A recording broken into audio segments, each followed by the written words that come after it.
The Senate will come to order. Mr. Schauffele, please call the roll. Senators Amabile,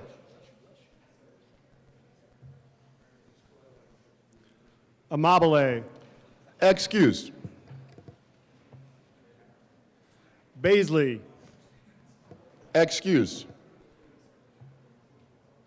Ball, Ball, Excused. Oh, here he comes. Bridges,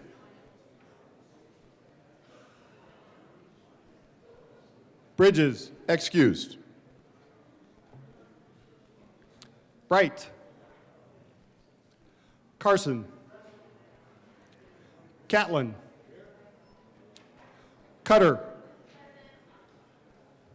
Danielson, Doherty, Exum, Frizzell, Gonzalez, Henriksen, Jaquez Lewis,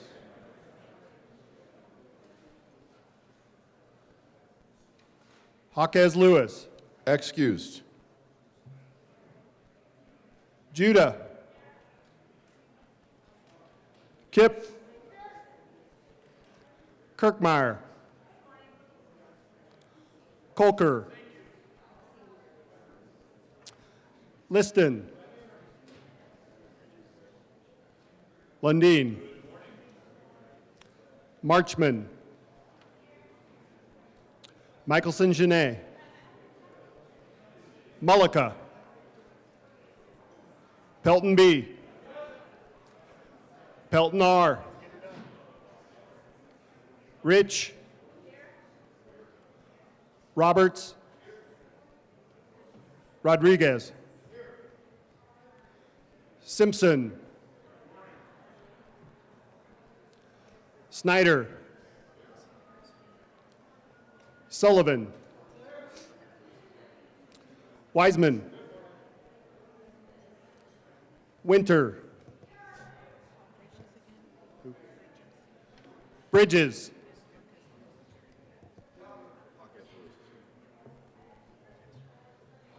Jaquez Lewis. Mr. President, Let's do this. The morning roll call is 33 present, 0 absent, 2 excused. We have a quorum. Senator Catlin, would you please lead us in the Pledge of Allegiance?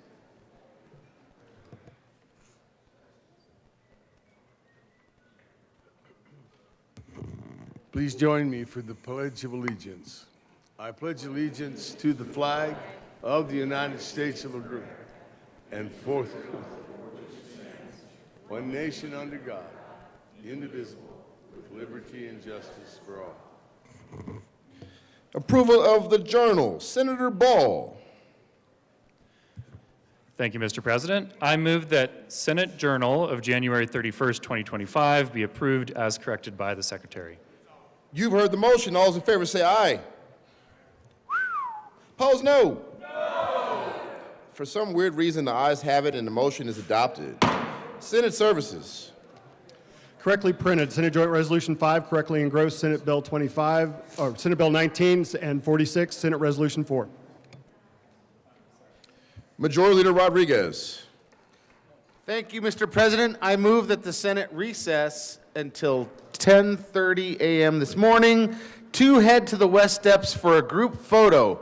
The West Steps colleagues, remember, after the photo, we will return to the chamber to finish today's floor work. If you have sunglasses, please bring them with you. You heard the motion. All those in favor say aye. Aye. Opposed, no. The ayes have it, and the Senate will stand in recess until 10:30. We'll see you at the West Steps. Right now.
The Senate will come back to order.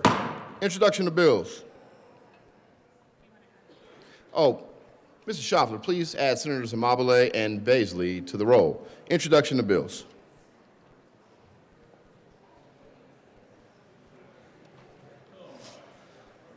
Senate Bill 88 by Senator Bridges and Representative Byrd concerning a supplemental appropriation to the Department of Agriculture. Appropriations. Senate Bill 89 by Senator Bridges and Representative Byrd concerning a supplemental appropriation to the Department of Corrections. Appropriations. Senate Bill 90 by Senator Bridges and Representative Byrd concerning a supplemental appropriation to the Department of Early Childhood. Appropriations. Senate Bill 91 by Senator Bridges and Representative Byrd concerning a supplemental appropriation to the Department of Education. Appropriations. Senate Bill 92 by Senator Bridges and Representative Byrd concerning a supplemental appropriation to the offices of the Governor, Lieutenant Governor, and State Planning and Budgeting. Appropriations. Senate Bill 93 by Senator Bridges and Representative Byrd concerning a supplemental appropriation to the Department of Health Care Policy and Financing. Appropriations. Senate Bill 94 by Senator Bridges and Representative Byrd concerning a supplemental appropriation to the Department of Higher Education. Appropriations. Senate Bill 95 by Senator Bridges and Representative Byrd concerning a supplemental appropriation to the Department of Human Services. Appropriations. Senate Bill 96 by Senator Bridges and Representative Byrd concerning a supplemental appropriation to the Judicial Department. I'm thinking appropriations. Senate Bill 97 by Senator Bridges and Representative Byrd concerning a supplemental appropriation to the Department of Labor and Employment. Appropriations. Senate Bill 98 by Senator Bridges and Representative Byrd concerning a supplemental appropriation to the Department of Law. Appropriations. Senate Bill 99 by Senator Bridges and Representative Byrd concerning a supplemental appropriation to the Department of Legislature. Appropriations. Senate Bill 100 by Senator Bridges and Representative Byrd concerning a supplemental appropriation to the Department of Local Affairs. Appropriations. Senate Bill 101 by Senator Bridges and Representative Byrd concerning a supplemental appropriation to the Department of Military and Veterans Affairs. Appropriations. Senate Bill 102 by Senator Bridges and Representative Byrd concerning a supplemental appropriation to the Department of Natural Resources. Appropriations. Senate Bill 103 by Senator Bridges and Representative Byrd concerning a supplemental appropriation to the Department of Personnel. Appropriations. Senate Bill 104 by Senator Bridges and Representative Byrd concerning a supplemental appropriation to the Department of Public Health and Environment. Appropriations. Senate Bill 105 by Senator Bridges and Representative Byrd concerning a supplemental appropriation to the Department of Public Safety. Appropriations. Senate Bill 106 by Senator Bridges and Representative Byrd concerning a supplemental appropriation to the Department of Regulatory Agencies. Appropriations. Senate Bill 107 by Senator Bridges and Representative Byrd concerning a supplemental appropriation to the Department of Revenue. Appropriations. Senate Bill 108 by Senator Bridges and Representative Byrd concerning a supplemental appropriation to the Department of State. Appropriations. Senate Bill 109 by Senator Bridges and Representative Byrd concerning a supplemental appropriation to the Department of Transportation. Appropriations. Senate Bill 110 by Senator Bridges and Representative Byrd concerning a supplemental appropriation to the Department of the Treasury. Appropriations. Senate Bill 111 by Senator Bridges and Representative Byrd concerning funding for capital construction and making supplemental appropriations in connection therewith. Appropriations. Senate Bill 112 by Senator Bridges and Representative Byrd concerning funding for capital construction information technology and making supplemental appropriations in connection therewith. Appropriations. Senate Bill 113 by Senator Bridges and Kirkmeyer and Representatives Byrd and Taggart concerning adjustments to school funding for the 2024-2025 budget year and in connection therewith increasing an appropriation. Appropriations. Senate Bill 114 by Senators Amabile and Kirkmeyer and Representatives Byrd and Taggart concerning the repeal of the Financial Literacy and Exchange Program. Appropriations. Senate Bill 115 by Senators Bridges and Kirkmeyer and Representatives Sirota and Taggart concerning an extension of spending authority for the Colorado State Forest Service seedling tree nursery. Appropriations. Third reading of bills, consent calendar. Mr. Schaffler, please read the titles of all the bills on the consent calendar. Senate Bill 46 by Senator Bridges and Kipp and Representative Taggart concerning local government sales and or use tax investigations and in connection therewith establishing uniform confidentiality standards for the protection of taxpayer information. Senate Bill 19 by Senators Rich and Snyder and Representatives Marshall and Soper concerning the modernization of state plane coordinate system. Majority Leader Rodriguez. Thank you, Mr. President. I move for the passage of the two bills on the third reading of bills consent calendar, which includes Senate Bill 46 and Senate Bill 19. Any discussion on any of the bills?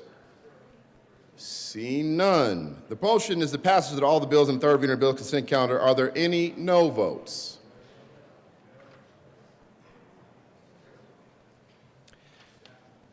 With a vote of 35 ayes, 0 noes, 0 absent, and 0 excused, Senate Bill 46 is passed.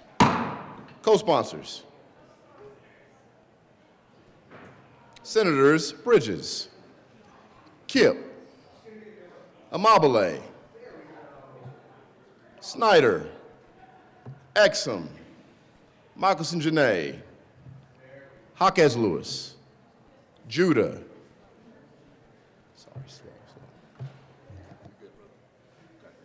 Cutter.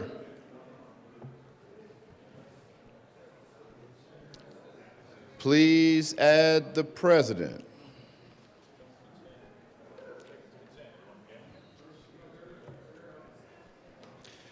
With a vote of 35 ayes, 0 noes, 0 absent, and 0 excused, Senate Bill 19 is passed. Co-sponsors, Senators Simpson, Kipp,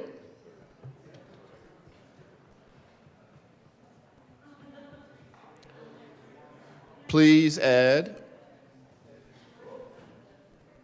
the president.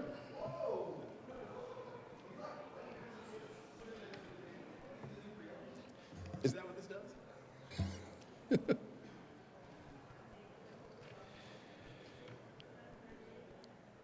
General order, second reading of the bills, consent calendar. Senator Exum. Thank you, Mr. President. I move that the Senate resolve itself in the Committee of the Whole for consideration of general orders, second reading of bills, consent calendar. You've heard the motion. All those in favor say aye. Opposed, no. The motion is adopted. The Senate resolve itself in the Committee of the Whole for consideration of general orders, second reading of the bills, consent calendar. Senator Exum will take the chair.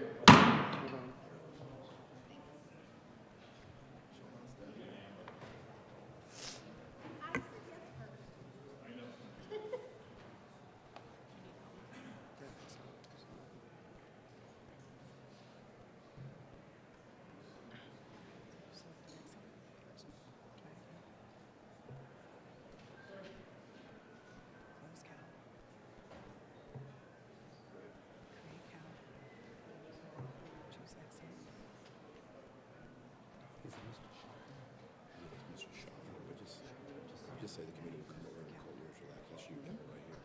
Go ahead. You're up. Oh, that's you. Oh, are they waiting? Yeah. Oh, he's waiting. Okay.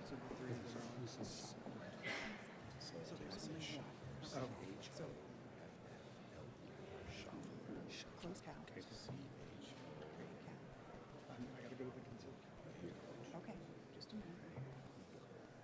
Choose Exum. Right. Now choose consent.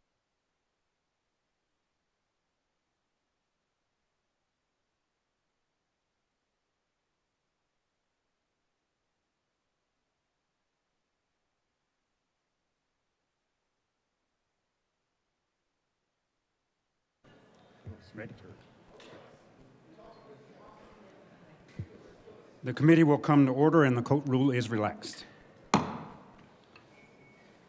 Mr. Schaffler, please read the title of the bills on the general order, second reading of bills, consent calendar. Senate Bill 51 by Senators Michelson, Janae, and Peltonar, and Representative Lindstedt concerning the definition of operating costs for calculating cost efficiency metrics for the Regional Transportation District. Mr. Majority Leader. Thank you, Mr. Chair. I move for the adoption of the bill on the consent calendar, which includes Senate Bill 51. Thank you. Is there any discussion on the bill on the consent calendar? Seeing none, the motion before the body is the adoption of the bill on general order, second reading of bills, consent calendar. All those in favor say aye. Aye. All opposed say no. No. Thank you. The bill is adopted. Mr. Majority Leader. Thank you, Mr. Chair. I move the committee rise and report. The motion is that the committee rise and report. All those in favor say aye. Aye. All opposed say no. The committee will rise and report.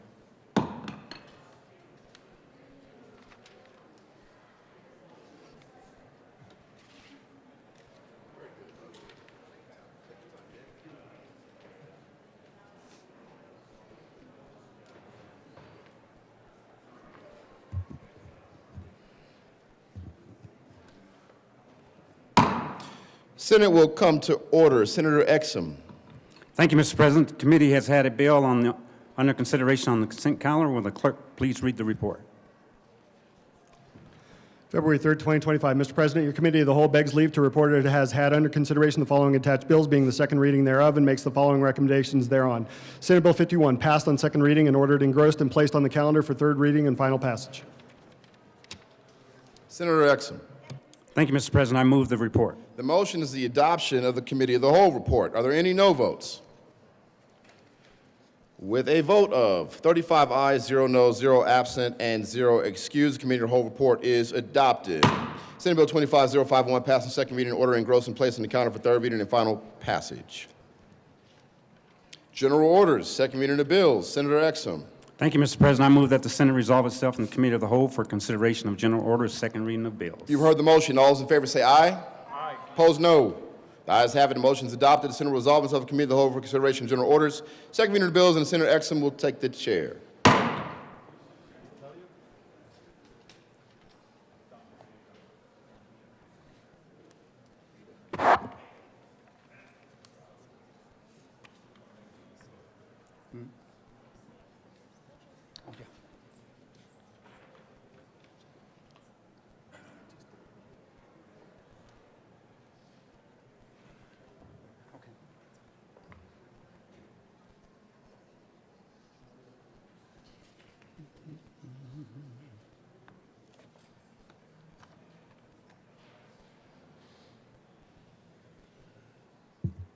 The committee will come to order and the court rule is relaxed.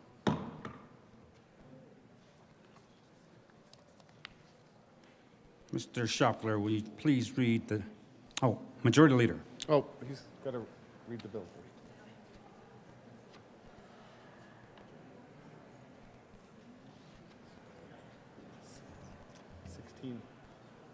Oh, for the title? Okay. Thank you. Sorry about that. Mr. Schaffler, please read the title to Senate Bill 16. Senate Bill 16 by Senator Snyder and Representative Basnicker concerning updating the framework concerning escrow disbursements for real estate transactions. Mr. Majority Leader. Thank you, Mr. Chair. I move to lay over Senate Bill 16 until Wednesday, February 5th. Thank you. The motion is to lay over Senate Bill 16 till February 5th. Is that correct? February 5th? All those in favor say aye. Aye. All opposed say no. The ayes have it, and Senate Bill 16 will be laid over till Wednesday, the 5th.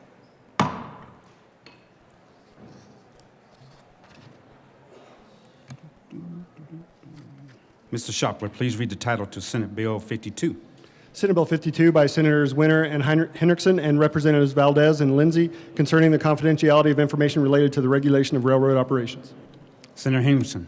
Thank you, Mr. Chair. I move Senate Bill 52. There is no Transportation and Energy Committee report. To the bill. Thank you, Mr. President. Senate Bill 52 comes out of the Transportation Legislative Review Committee to identify gaps on being able to provide full transparency to the people of Colorado when there is an incident involving a rail system that is regulated by the PUC. Right now, those PUC accident investigative reports are required to be kept confidential. This ensures that anything that is not a necessity for confidentiality is released to the public so we have better transparency of what's happening on our rail system and how we can have better accountability. Thank you. Senator Winter. Thank you, Mr. Chair. This does add transparency, and we are the only state in the country that does not have this transparency, and so I encourage a yes vote. Thank you. Any further discussion? Yes, Senator Simpson. Thank you, Mr. Chair. Good morning, everybody. So we did hear this bill in Transportation Committee last week, and just a couple of points for clarity. So what we're doing is striking some language out of current statute. So under Title 40, Article 18, Section 104, confidential investigative reports. What we want to strike is the language that says, investigative reports of the commission compiled under this article shall be confidential and shall not be discoverable nor used as evidence in any court or administrative action. So I wanted to be clear about what we're talking about, and under the definitions in Article 18, of course, the commission means the Public Utilities Commission. Rail fixed guideway systems is what this is applicable to, means any light, heavy, or rapid rail system, monorail, inclined plane, funicular trolley or automated guideway used to transport passengers that is not regulated by the Federal Railroad Commission, so not regulated by the Federal Railroad Commission. So we're taking, again, investigative reports that the commission requests and making them more transparent. So the challenge is really about trying to strike the right balance about transparency and do you put public safety at risk potentially. So there's, as particularly here routinely, we're talking about trying to strike the right balance. And for me, it felt like this was just pushing it too far, that we were sacrificing public safety in this space in lieu of more transparency. So I was a no in committee and continue to be opposed to the bill. We also heard it in TLRC this last summer as well. Interesting conversation. I'm not sure how much the entities that operate those systems like RTD could do their own investigations and not be part of an investigation ordered under the PUC. So again, just trying to strike the right balance. For me, I thought it went a little bit too far, so I was a no in committee and will continue to be a no. But thank you to the sponsors, particularly helping me and answer questions about some clarity I needed in the bill. So thank you. Thank you, Mr. Chair. Thank you. Senator Winters. Thank you, Mr. Chair. This is only for those entities regulated by the PUC, so a large majority of rail is regulated by the federal government.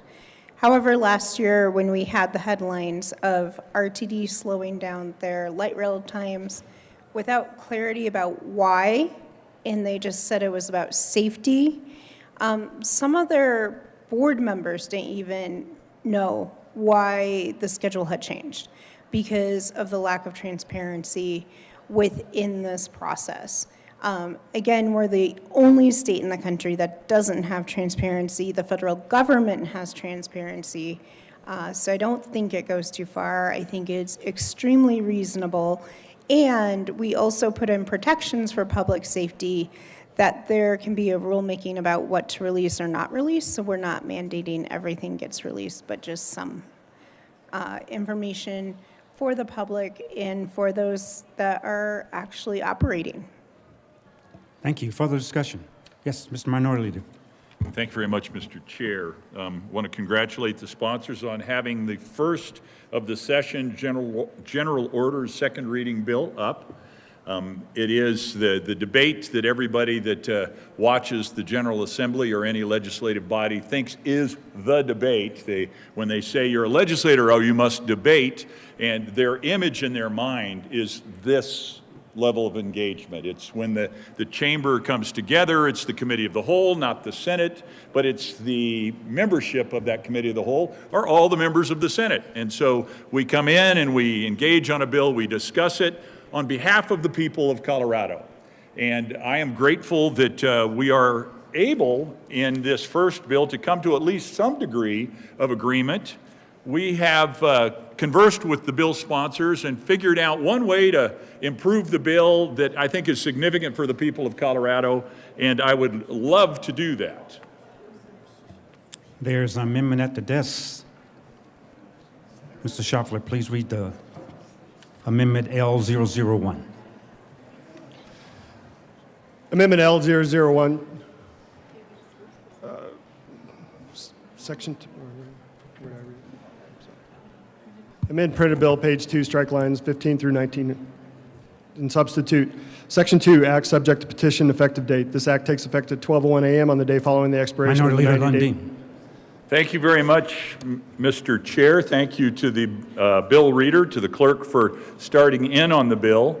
We're all a little rusty, kind of knocking off the cobwebs as we get into the job here. I move Amendment L001 to Senate Bill 052. To the amendment. Thank you very much, Mr. Chair. As I was saying earlier, this is our chance to represent the people of Colorado, to engage and discuss the matters that they will embrace, hopefully, as the policy and the laws upon which they build their lives. This particular amendment is an amendment that would take out the safety clause and replace it with a petition clause. Well, what's the significance of that, you ask? Well, When we have a matter of public safety where something has to happen right now, we put a safety clause on it. But otherwise, it is the assumption that the people of Colorado will embrace the policies that we have put forward, yet they have the right to petition, to say, no, we actually don't like that. We, the people, want that law to go away, and they have under the Constitution the right to petition to remove that law from the books. That's all this amendment does, is it replaces normal order.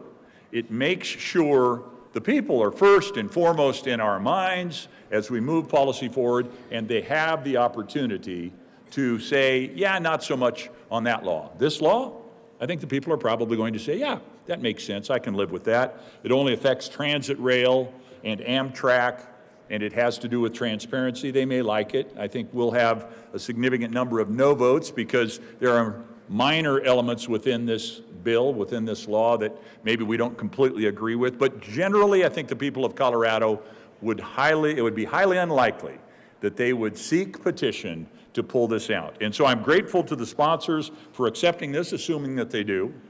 Amendment to Senate Bill 5-2. Thank you. Senator Winter. Thank you, Mr. Chair. We do accept this amendment. However, it would be remiss of me not to point out that this bill is specifically about safety, about the transparency of safety and the transparency of safety reporting. So yes, I understand we can have a conversation about when we use a safety clause, when we use a petition clause. And I'm fine with this amendment. I think we need time to implement it anyway. And also, this bill specifically came from constituents that were weighing in. So a lot of constituents have already weighed in on this. So yes, the amendment is completely okay, and this bill's about safety. Thank you. Is there any further discussion on Amendment L001 to Senate Bill 52? Seeing none, I'm sorry. The motion before us is the adoption of Amendment L001 to Senate Bill 52. All those in favor say aye. Aye. All opposed say no. The ayes have it. Amendment L001 is adopted. To the bill, any further discussion? Yes, Senator Baisley. Thank you, Mr. Chairman. I have a question for the sponsors, if they will. I understand and I generally support transparency and on reports, and here it may be a requirement of reports generated by private industry, but it would be a Utilities Commission report. So certainly gives it reason to be made transparent, made public. Where I pause, and I like to ask the question, is not so much on the safety aspects, but the security information. So what is detailed in this bill, it says that there would be security information included in these reports as well. If we require that security information be published, is there not an opportunity for that to be made public to someone with nefarious intent to see vulnerabilities in our transit system along the rails? And I wonder if the sponsors might address that. Thank you, Mr. Chairman. Thank you, Senator Baisley. Senator Winter. Thank you, Mr. Chair. That's why we are leaving the rulemaking up to the PUC authority so they can appropriately address what is security, what isn't security, what should be released, what's nefarious, what couldn't be nefarious. But right now, we also know we're dealing with a lot of challenges of safety on our public transit that a lot of our communities want to know.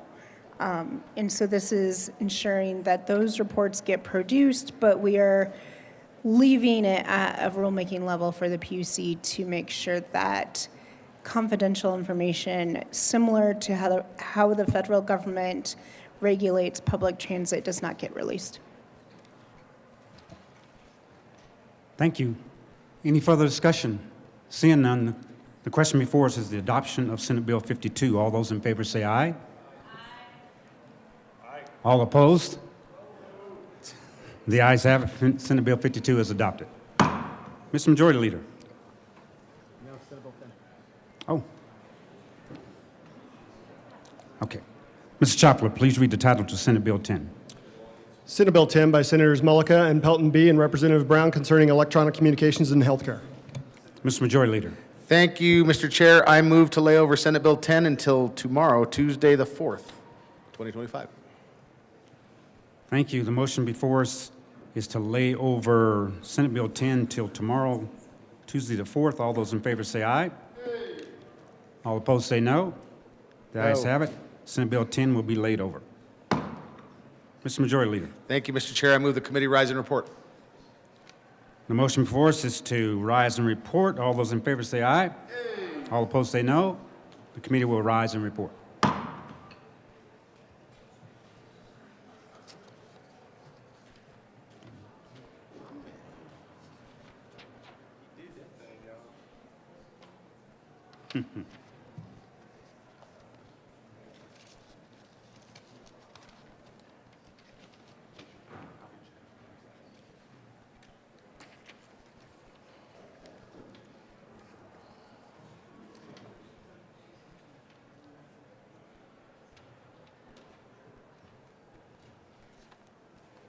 Senate will come to order.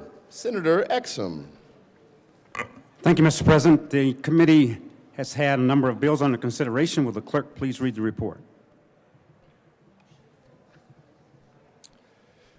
February 3rd, 2025. Mr. President, your committee of the whole begs leave to report that it has had under consideration the following attached bills, being the second reading thereof, and makes the following recommendations thereon. Senate Bill 52, as amended, passed on second reading and ordered, engrossed, and placed on the calendar for third reading and final passage. Senate Bill 10, laid over until February 4th, 2025, and retaining its place in the calendar. Senate Bill 16, laid over until February 5th, and retaining its place in the calendar.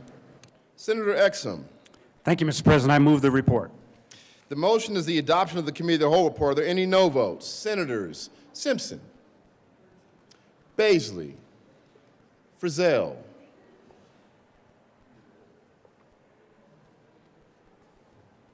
Rich, Catlin, Mr. Minority Leader, Pelton, Pelton B, I forgot.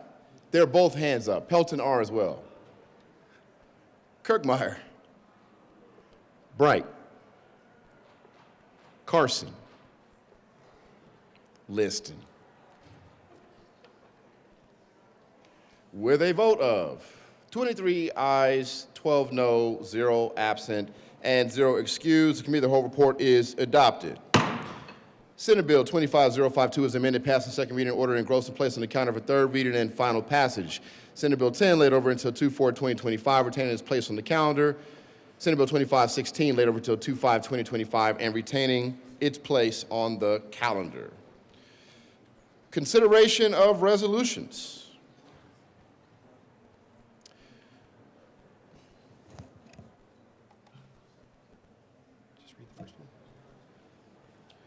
Will the clerk please read the title of HJR 251008?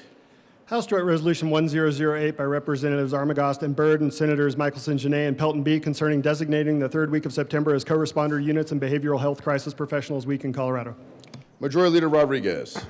Thank you, Mr. President. I move to lay over House Joint Resolution 1008 until Monday, February 10th, 2025. The motion is to lay over House Joint Resolution 251008 until Monday, February 10th, 2025. All those in favor say aye. Opposed, no. The ayes have it, and HJR 251008 will be laid over until Monday, February 10th, 2025. Mr. Schaffler, please read the title of Resolution SJR 005. Senate Joint Resolution 005 by Senators Danielson and Catlin and Representatives Duran and Puglisi concerning the designation of February 4th as Missing Persons Day in Colorado.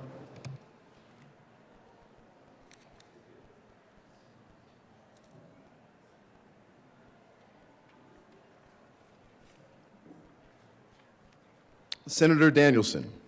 Thank you, Mr. President. I move SJR 005 and ask that it be read, that portions of it be read at length. Mr. Schaffler, please read portions of SJR 005 at length.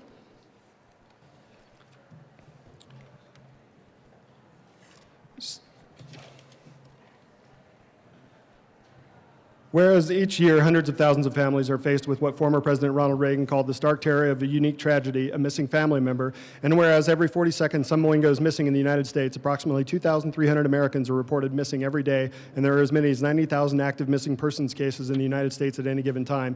And whereas as of January 1st, 2025, the Federal Bureau of Investigation reported 93,741 active missing person cases in the United States, with a large portion being juveniles under the age of 21. 1,196 of those were reported missing from Colorado. And whereas children and adults go missing from their families for a number of reasons, they run away or wander and become lost, they disappear under circumstances indicating that their disappearance may not have been voluntary, or they go missing under suspicious circumstances indicating that they may be in physical danger or the victims of foul play.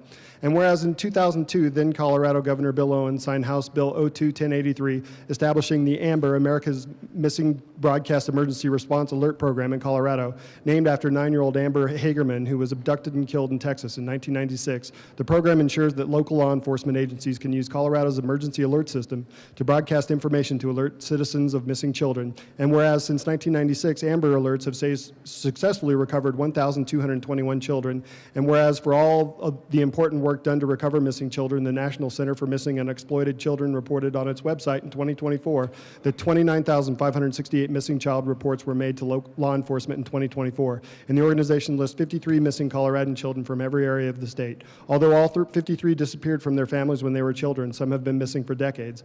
And whereas while too many families grieve and hope for their missing children, others are in search of their missing family members of all ages. And whereas the awareness of citizens, media, and law enforcement, as well as their support, their efforts, and their search for missing persons must continue.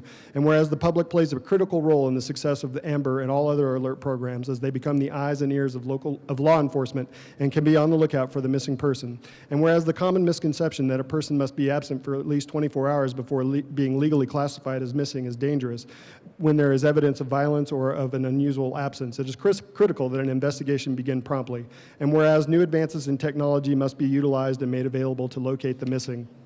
And whereas the state of Colorado is committed to the safety and well-being of its citizens, both children and adults, and whereas the designation of Missing Persons Day in Colorado will firmly embed the importance of missing persons and their family and friends in our state calendar and will raise a level of awareness with other cities and states that have already designated a Missing Persons Day. And whereas the designation of Missing Persons Day in Colorado offers a platform to plan events that will connect families with resources to help identify and find their long-term missing loved ones. And whereas the designation of Missing Persons Day in Colorado will ensure that the families and friends of the missing know that they are not alone in this tragedy of uncertainties and lack of closure, which leads to extreme suffering and long-lasting effects on the health, finances, and relationships of those left behind. And whereas every missing person is someone's son or daughter, father or mother, brother or sister, partner or friend, and every missing person deserves to be searched for and found. Now, therefore, be it resolved by the Senate of the 75th General Assembly of the State of Colorado, the House of Representatives concurring herein, one, that we, the members of the General Assembly, recognize the epidemic of the missing in America as the silent mass disaster and empathize with the ongoing suffering of the families and friends of those who are missing. Two, that we recognize the importance of raising awareness of the number of people who go missing in Colorado each year. Three, that we applaud the committed efforts of families, law enforcement agencies, and concerned citizens who work to locate missing persons. Four, that we encourage the continued support of worthy initiatives in private and public programs to increase efforts to locate missing persons. Five, that we hereby designate February 4th of each year as Missing Persons Day and support the goals and ideals of the day. Be it further resolved that the copies of this joint resolution be sent to Voices of Victims, Families of Homicide Victims, and Missing Persons Incorporated, FOHVAMP, Colorado Victims for Justice, the Colorado Organization for Victim Assistance, COVA, and the Colorado Bureau of Investigation. Any discussion? Senator Danielson. Thank you, Mr. President. Thank you, colleagues, for your time and your attention. Please have a seat. We're going to introduce an amendment, but first I just wanted to explain, Mr. President, today also coincides with a committee hearing for a license plate that will benefit those in the community for missing and murdered Indigenous relatives. And they have a press conference to go to at 11:30. So I was going to introduce them on announcements well within the rules and respectful of your time. Since I cannot introduce them, I'm just going to direct your eyes over to this side of the chamber, ask them to stand so you know that they're present here. These are members of the Missing and Murdered Indigenous Relatives Task Force and are here to visit with you about the importance of the issue. And I thank you, and if you want to give me a fine, that's fine, but they have to go do their work to let the folks in the state, in your districts, know the importance of MMIR and the license plate that we are creating together. So just in terms of time, thank you for being here today. Thank you for your hard work and your dedication to the issue. And thank you, members. Mr. President, There is an amendment at the desk. Will the clerk please read Amendment L001? Amendment L001. Senator Amendment Danielson. thank you, Mr. President. I move Amendment L001. Senator Danielson to the amendment. Thank you, Mr. President. Folks, this is just tidying up some language here. 2 of the people who are listed in your copy of the resolution are no longer on the missing persons list, so we'd like to remove them. And secondly, just a quick note raising awareness about MMIR. In 2023, we started the Missing Indigenous Persons Alert. And since then, there have been over 100 alerts issued, making it the second most utilized alert in the state. Not that that's a happy statistic, second only to those, the alert serving senior citizens, older Coloradans. So I just wanted, the community wanted to just insert a little bit of language there because it is a newer alert, drawing attention to another group of Coloradans who go missing at an extraordinarily high rate. That's the text of the amendment, and I appreciate your support. Any further discussion on the amendment? Seeing none, the motion is the adoption of Amendment L001. Are there any no votes? With a vote of 35 ayes, 0 noes, 0 absent, and 0 excused, L001 is adopted. To the resolution, any further discussion? Senator Danielson. Thank you again, Mr. President. I'll be brief. Thank you for your time today, folks. It's a really important issue.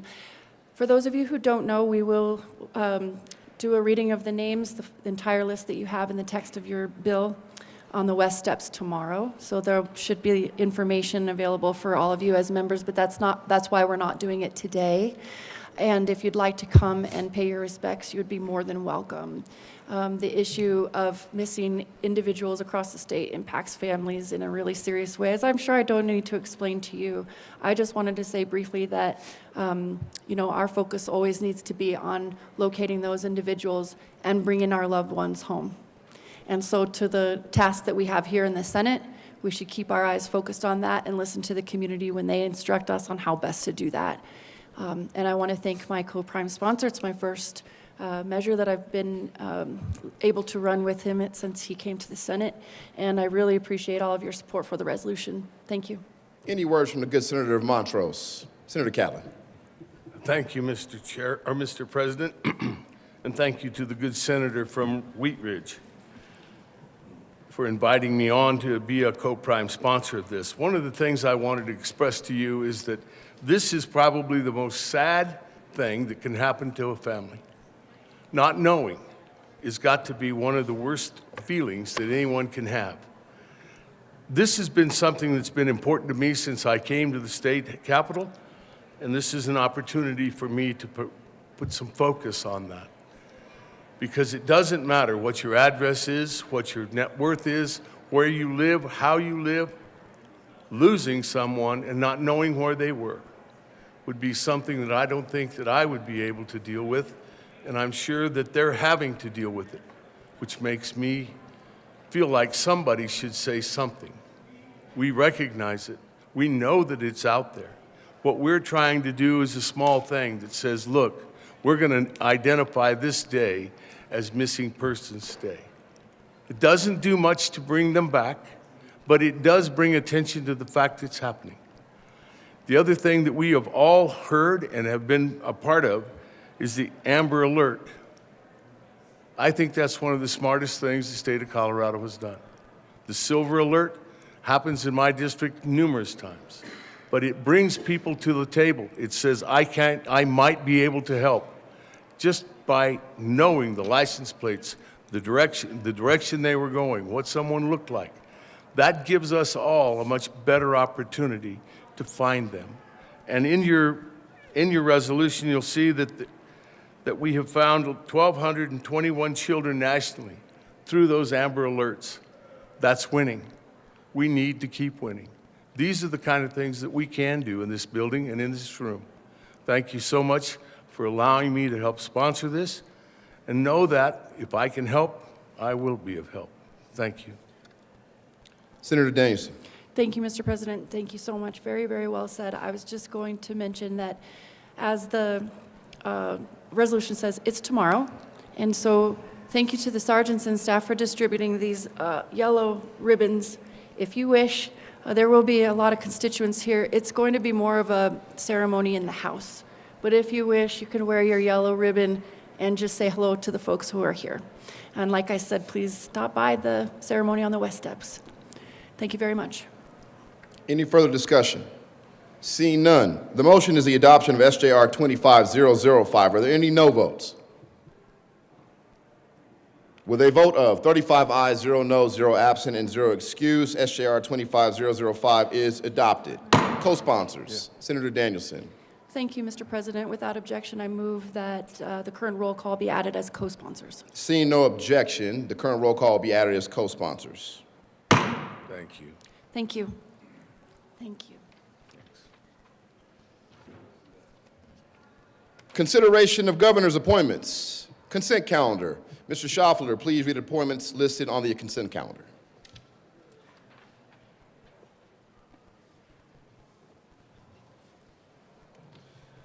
Members of the Energy Impact Assistance Advisory Committee for terms expiring August 24, 2028. Tony Hass of Trinidad, Colorado, reappointed. Heather Alvarez of Mancos, Colorado, appointed. Majority Leader Rodriguez. Thank you, Mr. President. I move for the confirmation of appointments for the Energy Impact Assistance Advisory Committee. Tony Haas of Trinidad, Heather Alvarez of Mancos, Colorado. Any discussion? Seeing none, the motion is the confirmation of the appointments on the consent calendar. Are there any no votes? With 35 ayes, 0 noes, 0 absent, and 0 excused, those appointments are confirmed. Message from the House. The House has adopted and transmits herewith House Joint Resolution 1009. Announcements. Members, I would like to recognize someone who has made a huge impact in the many lives of Colorado, someone who has ensured that all of our children and grandchildren have access to high-quality education, in particular when it comes to early childhood education. Please join me in recognizing the Honorable Anna Jo Garcia Haynes.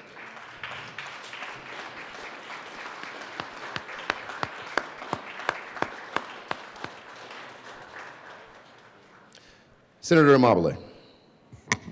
Thank you, Mr. President. I just wanted to say that Appropriations will be meeting for the first time tomorrow at 7:30 in LSBB, and we will be hearing the supplemental bills, and we will also be hearing the labor bill. Very good. Senator Gonzalez.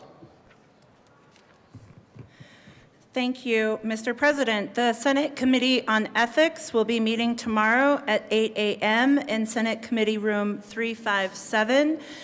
We will be receiving a status update and determining our next steps. Thank you. Senator Simpson. Thank you, Mr. President. Conferring with the minority leader and majority leader, and after a heated debate, I'm requesting to be off this Friday, February the 7th. Senator Simpson will be off Friday. I'm sorry, he'll be excused. He said off. I just wanted to repeat what he said. That was the motion. Be excused Friday, February 7th. Senator Winter.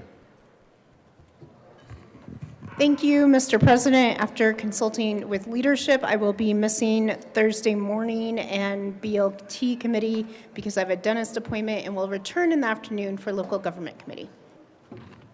Thank you very much, Senator Winter. Senator Liston.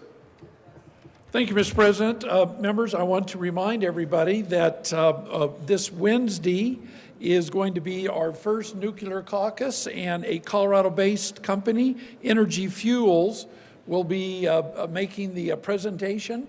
Lunch will be served. It will be over in the State Services Building on the first floor, the cafeteria. This is a great opportunity to learn about a homegrown Colorado company that is involved in the nuclear industry.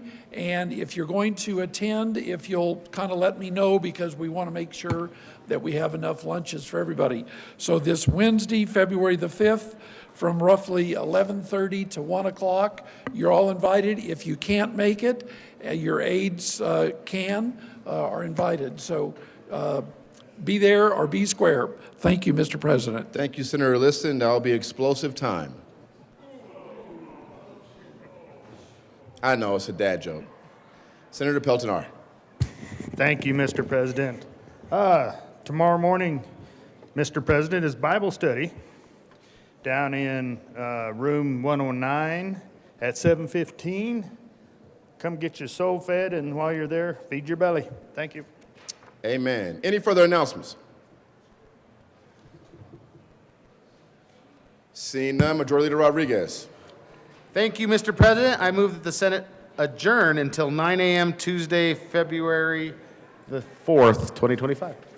You heard the motion. All those in favor say aye. There we go. Opposed, no. Who voted twice? The ayes have it. The Senate will stand adjourned until 9 a.m. on Tuesday, February 4th, 2025.